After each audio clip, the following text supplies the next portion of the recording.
Peu de gens connaissent réellement l'apnée. Quand ils nous posent la question, c'est plutôt ah ben moi je tiens 10 secondes ou 30 secondes et ils se rendent pas compte en fait du potentiel qu'ils ont déjà à la base. Et avec l'initiation, déjà, ils peuvent rapidement atteindre les 2 minutes et se rendre compte qu'ils sont capables de faire des choses exceptionnelles. On ventile complètement normalement, de manière passive. On a tous ces adaptations-là, il faut juste...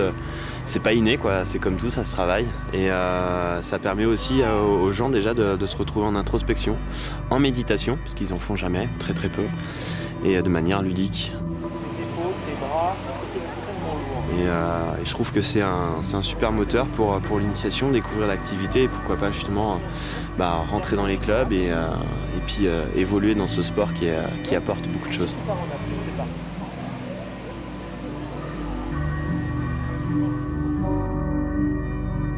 Moment présent, connexion à soi,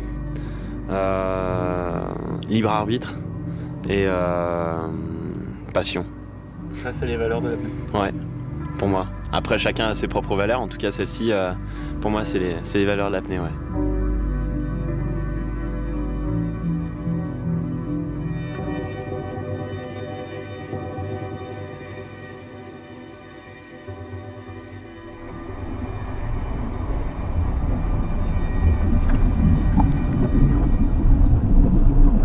Je m'appelle Stéphane Toureau, je suis vice-champion du monde en poids constant, en profondeur, et je viens accompagner le club du Puy-en-Velay pour partager la passion de l'apnée. Le Puy, ça fait la 2e année que j'y viens. J'ai été invité pour pouvoir participer. Un ami qui m'a dit il faut que tu viennes, on a besoin de toi, on a besoin d'un parrain. Et j'ai répondu présent, j'ai trouvé ça super. Moi, ça me permettait de découvrir un nouveau groupe, une nouvelle région qui veut développer l'apnée.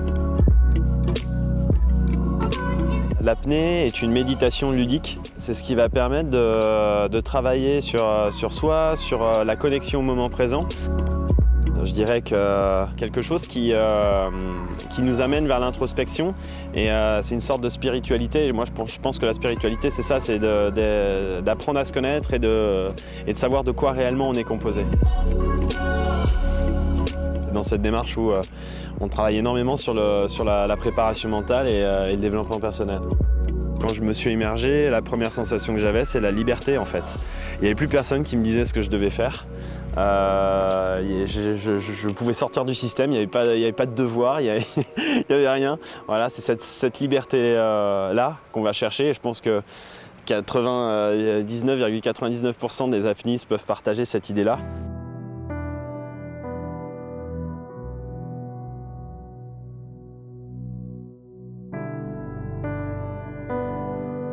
Le statique, le fait de vraiment rester sur place, je trouve que les sensations sont beaucoup plus fortes, beaucoup plus violentes quand elles arrivent. Les apnéistes arrivent à vraiment changer d'univers et se mettre dans une bulle pour vraiment s'isoler complètement et de façon à avoir des pensées très positives pour ne pas se laisser submerger par ses émotions. C'est quelque chose qui est assez difficile à faire, il y a beaucoup de travail derrière. J'axe tellement d'importance sur ma respiration avant de partir sur un compte à rebours que du coup je suis vraiment focalisé sur la quantité de ventilation, vraiment concentré sur la dernière inspiration que je vais faire parce que il faut qu'elle soit parfaite, quoi. Plus on est concentré sur le moment présent et plus on arrive à se détacher de la performance et arriver au final à être optimal, quoi. Ce que j'appelle le mental supérieur qui vient intervenir en fait pour nous dire pourquoi tu fais ce sport, pourquoi tu fais ça, pourquoi tu te lances sur la performance. Et quand tu te poses ces questions-là, c'est les réponses qui sont intéressantes et après ça va au-delà du sport. Et c'est là où on comprend pourquoi on le fait et pourquoi justement l'apnée devient une activité, je dirais, puissante sur soi, quoi. Et là, on est à 7 minutes. 7 minutes.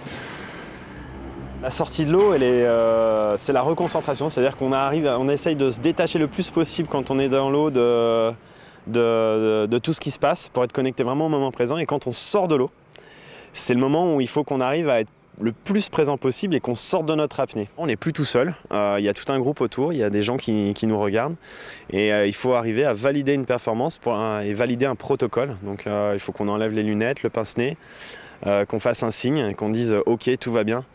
Et dans un certain ordre particulier. Donc ça demande une concentration, surtout quand on a poussé une performance assez loin, qu'on est allé loin dans l'hypoxie. Est-ce qu'on peut les applaudir bien fort? Bravo!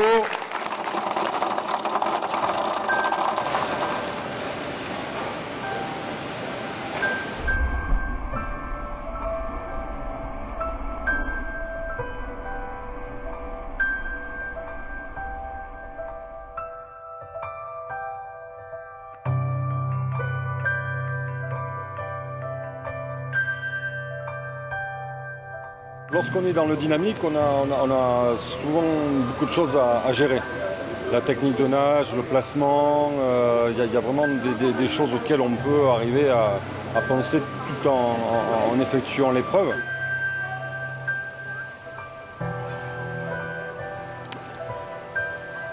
Une étape de Coupe de France en petit bassin, c'est assez rare. Donc c'est l'occasion éventuellement d'établir de nouvelles perfs officielles.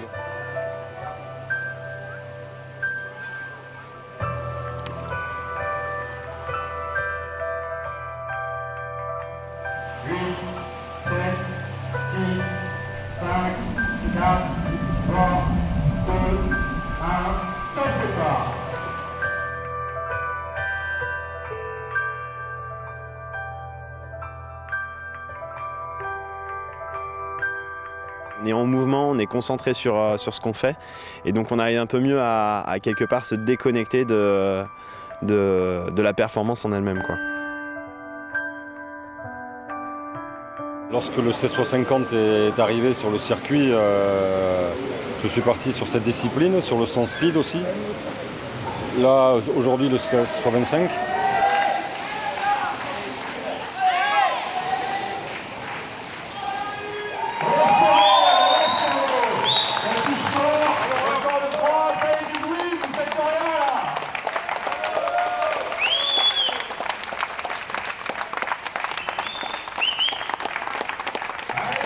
Pour rien vous cacher, j'étais venu ici un peu pour ça, étant donné que c'est une étape officielle, donc très content. Malgré la fatigue un petit peu, c'était pas le meilleur week-end au niveau sensation, mais le principal est fait, donc bonne étape de franchie. Ouais. On a eu l'immense privilège de voir Laurent Bredenbach pulvériser son propre record de France au sein de notre piscine. C'est un moment fort de l'événement, oui, tout à fait. On a eu aussi l'immense plaisir de recevoir Olivier Élu, champion du monde d'apnée dynamique. Pour moi, c'est un moment fort de partage, d'émotion et de travail.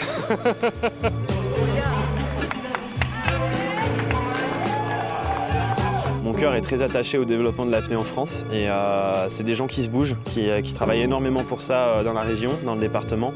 Et j'étais très fier de pouvoir participer à ça et puis d'accompagner tous ces bénévoles à avancer sur cette compète. Au niveau de la compète, 1, 2, 3, 4.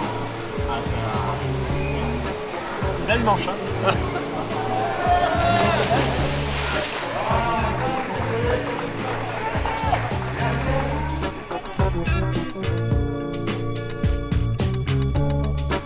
Thank you.